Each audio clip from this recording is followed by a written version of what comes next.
इस प्रकार से तपस्या की। और जब तीसरा महीना लगा तो तपस्या को और बढ़ा दिया।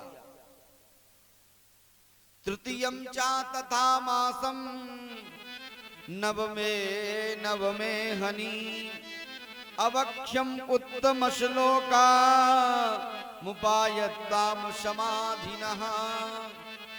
तीसरे महीने में और कठिन कर दिया तपस्या को। अब तो 9 दिन में उठते हैं,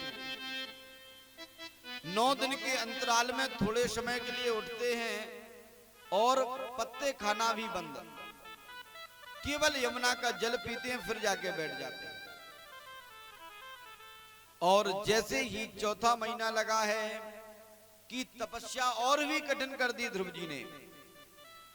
चतुर्थे वै मासम द्वादशे हनि वायुर्भक्षोदित श्वासो ध्यानंदेवमुधारयत। चौथे महीने में कितनी कठिन तपस्या कर दी। कहते हैं अब तो 12 दिन में उठते नहीं है, 12 दिन के अंतराल में उठते नहीं आसन से, केवल वायु को, हवा को ग्रहण करते हैं थोड़े क्षण के लिए और फिर ध्यान लगा करके बैठ जाते हैं। अब तो 12 दिन बाद केवल वायु, हवा पीते हैं। लेकिन जैसे ही 5वां महीना लगा कि और कठिन तपस्या कर दी। सुखदेव जी वर्णन करते हैं, पंचमे मास्यनुप्राप्ते जितश्वासो जितेन्द्रियः। अब तो ध्रुव ने जैसे ही 5वां महीना लगा कि और कठिन तपस्या, अब तो वायु, हवा को भी पीना बंद। 15 दिन में प्राण वायु को पीते हैं केवल। जब प्राण वायु का पान करने लग गए तो सभी जीवों को सांस लेने में परेशानी, हवा रुक गई, वायु चलना बंद हो गई। देवता घबराए, भगवान ब्रह्मा के पास पहुंचे, महाराज रक्षा करो, लगता है किसी असुर ने देवताओं पर आक्रमण कर दिया है, हम देवताओं को सांस लेने में भी परेशानी है, कोई माया का प्रयोग कर रहा है देवता। तब ब्रह्मा ने कहा, भाई मेरी समझ में तो नहीं आ रहा है, चलो विष्णु के पास चलते हैं। सभी देवता विष्णु के पास पहुंचे हैं।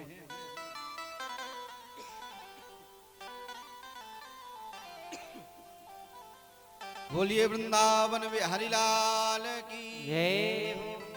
गोविंद जय जय गोपाल जय जय गोविंद जय जय गोपाल जय जय। राधा रमण हरि गोविंद जय जय राधा रमण हरि गोविंद जय जय। गोविंद जय जय बोलो गोपाल जय जय गोविंद जय जय बोलो गोपाल जय जय। राधा रमण हरि गोविंद जय जय श्री राधा रमण हरि गोविंद जय जय। राधा रमण हरि गोविंद जय जय राधा रमण हरि गोविंद जय जय।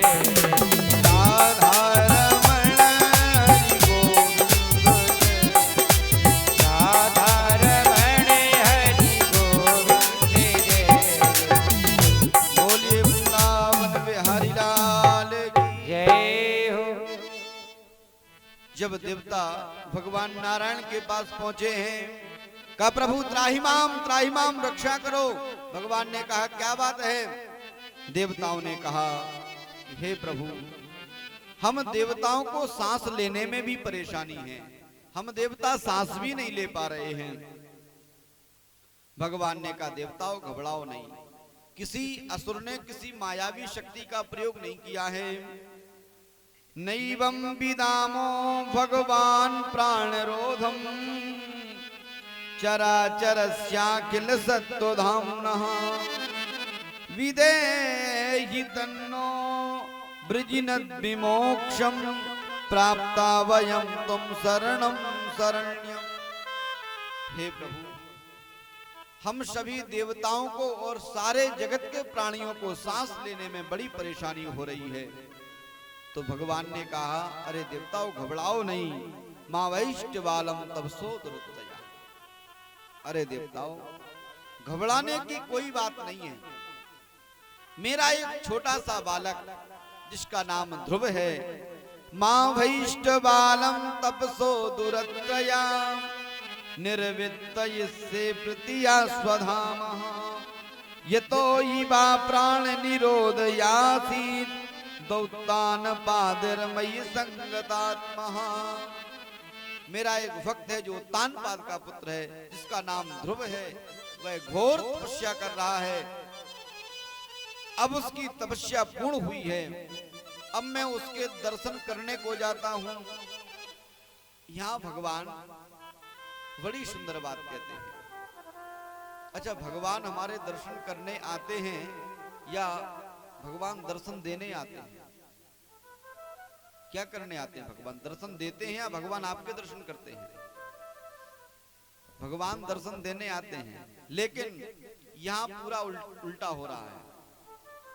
आज भगवान देवताओं से कहते हैं कि देवताओं घबराओ नहीं, मैं अपने भक्त के दर्शन करने जा रहा हूं।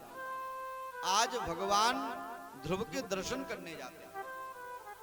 जब भगवान चलने लग गए गरुड़ पर बैठ करके, तो माता लक्ष्मी ने कहा कि प्रभु, क्या आप अकेले पुत्र के दर्शन करोगे? मुझे भी साथ में लेते चलो।